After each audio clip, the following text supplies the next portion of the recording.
Hello and welcome to this tutorial. I'm going to show you how to do some basic camera movements which we have studied during the class. You have seen this image already before, so I'm going to do the camera movements on this image again.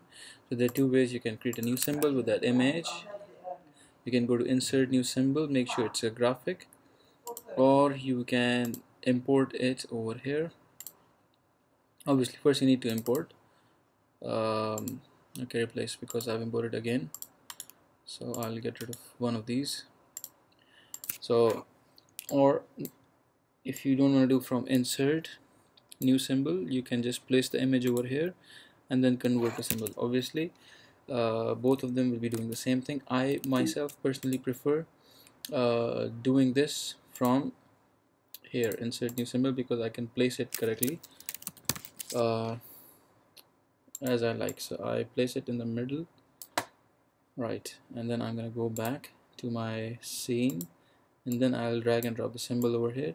Now there's a reason this is a little bigger from your actual stage, because we need to be able to do all the sorts of movements, camera movements. The ones which we will be learning today is zoom in, then track, you can obviously track right or left, then dolly, you can go dolly down or dolly up, and zoom in and zoom out, and then rolling, and then diagonal pan, also called banana pan. This is what we'll be learning. So first of all, I'm gonna uh, place this at the corner of the stage over here, and I'll leave like about 20 frames or 25 frames for the user to recognize what this is. F6 will, or function F6 will make a keyframe, or you can obviously right click and insert a keyframe as you like.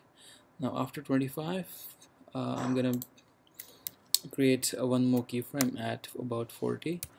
The reason is that at 40 is when I'd like to zoom in. So at this point I'd like to increase the size of this image and then look at or focus at the shelf. So in between I'll somewhere create a classic tween and then go to the properties and ease it out to 100. So how will it look like? It look like starting image and then it zooms in. So that's the first camera movement I've seen. 40 to 55, I'll insert a new keyframe without any movement. 55 to 70, other keyframe. Now here I'll be moving.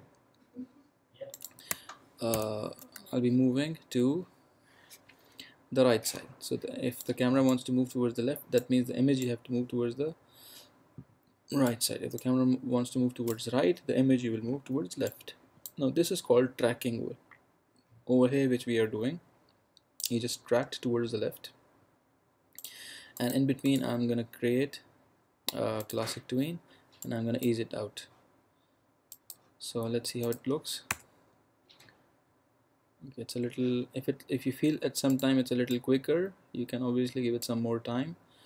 So a little more, so from 55 to 75 instead of 50, now it's 20 frames to move towards right, and then I'm gonna give another 15 frames gap, and now I'm gonna do zoom in again.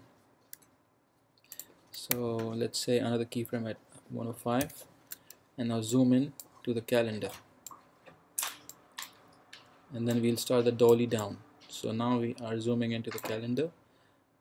Obviously create a classic tween and also ease it out, so you'll see the zoom in effect again. So let's zoom in a little more. Yeah, so after you've done the classic tween, even then you can modify it, modify the last frame, and the classic tween will be applicable over it. From 105 to 120 approximately, I'll give a gap so the user can see what's happening, what just happened in the last movement, and then 120 to 135 approximately, and these are 15 frames. Yeah, so I'll now start doing dolly down. What dolly down is, basically it shows that the camera is moving down, well actually the picture is moving up. Alright, so again, classic tween, ease it out, and also 130 to 155, let's say 150 here. Another keyframe, function F6 on Mac or F6 on Windows, and then this is the gap, 150 to 165, another keyframe so that now I will be moving down, and look at the calculator. Okay, and then create a classic twin in between them and ease it out. Okay, let's look at how our animation looks. Zoom in, then drag, zoom in again, dolly down, and then dolly down. Right, make sure you keep saving your work. I'll save it, camera movements 3. Okay, and then once it comes over here, now I need to do the diagonal effect, the diagonal pan effect, which is like circular diagonal, which is also called banana pan. Let's give some bigger gap over here so the user can be prepared for what's happening, what's gonna happen. 85 to 205, a little bigger one. Right, at 85 I will start doing the diagonal pan. Diagonal pan is done through motion twin because there is a circular movement over there. So from 85 to, let's say, to 205, insert keyframe. If you're not sure if it's going to be position, scale, skew, or rotation, you do all. And now you have to move your image in a diagonal pan. So let's zoom out a little, and now I'm gonna move at this point. I'm gonna move this image at the back of in the front of this the stage. So if you're not sure where the stage is, use this onion skin tool. It will show you where the stage is. This is the stage. So I'm gonna put my fire in front of the stage only. Okay, so the fire is in front of the stage. This is what I can see very clearly. The stage is at the back and the fire is in front of it. So let's turn this off and see what happens. Okay, camera movement 3, there's zoom in, then it tracks, then zooms into the calendar, dolly down, and now I need to do a diagonal pan. Well, actually it's the diagonal, but it's not diagonal pan. So it should be a circular circular path it should be following. Make sure you're using this arrow. You can also type V to select this, and now you can modify this path. So if you modify this path like this, the camera, which is looking at only this where my mouse is, only the chimney fire, the camera, what it sees will be appearing like this, because obviously you're moving something like this, the camera will see this, because when you move the image towards left, the camera feels that camera itself is moving towards right. So right now what is happening is the camera will see things moving like this. So from the calculator, the image will come here and zoom towards and look towards the chimney fire. This is what happened. So let's see in the actual SWF or Swift file what happens. Zoom in, dolly down, and then it comes down to the fire. So it happens a little quickly, so let's zoom, let's ease it out. And also there's one thing you may want to do. You want to at times also combine two movements, and we have seen some examples of this in the chapter which when we were learning, that you combine movements like this.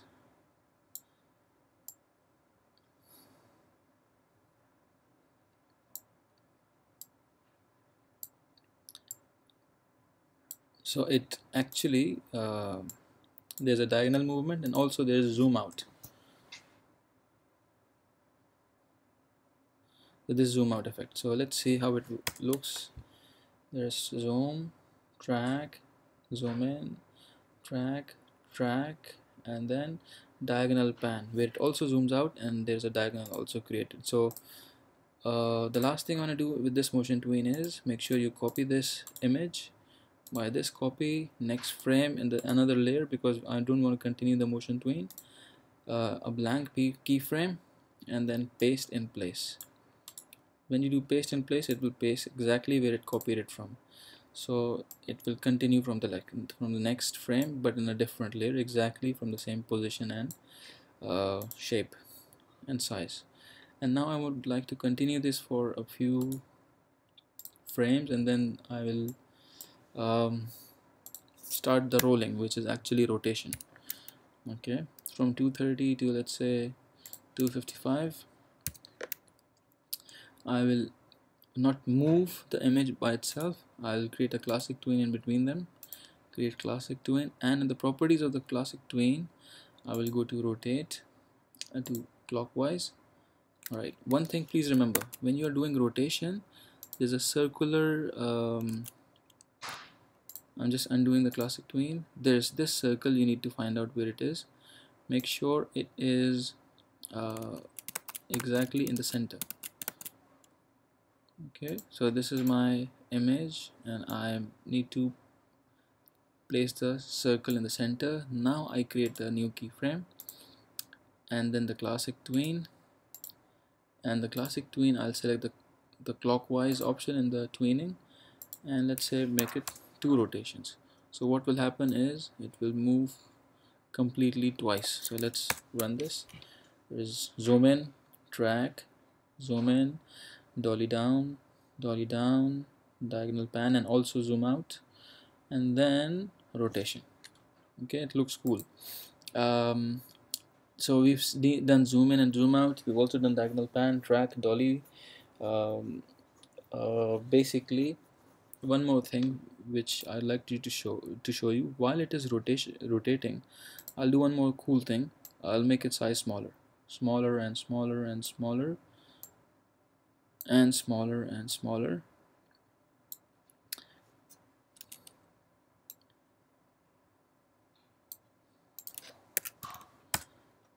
%, and the next keyframe I'll actually disappear it. So it's not there in the next keyframe until a few more frames, and then that's where my animation finishes. So let's try running this.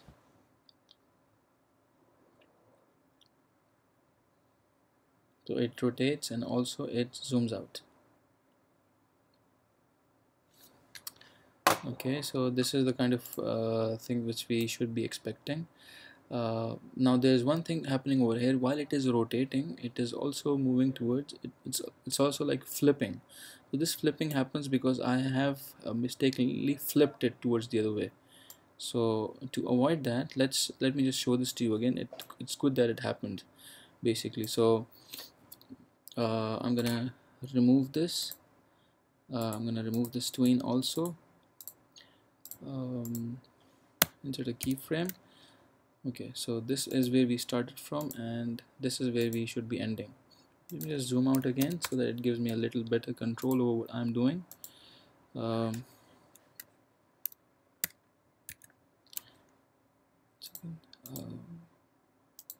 I need to move towards right, and apparently my scroll bar is not appearing.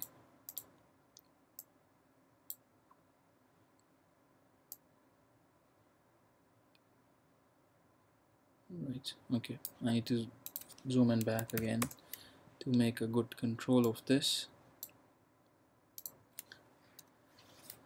Okay, anyway, this is alright.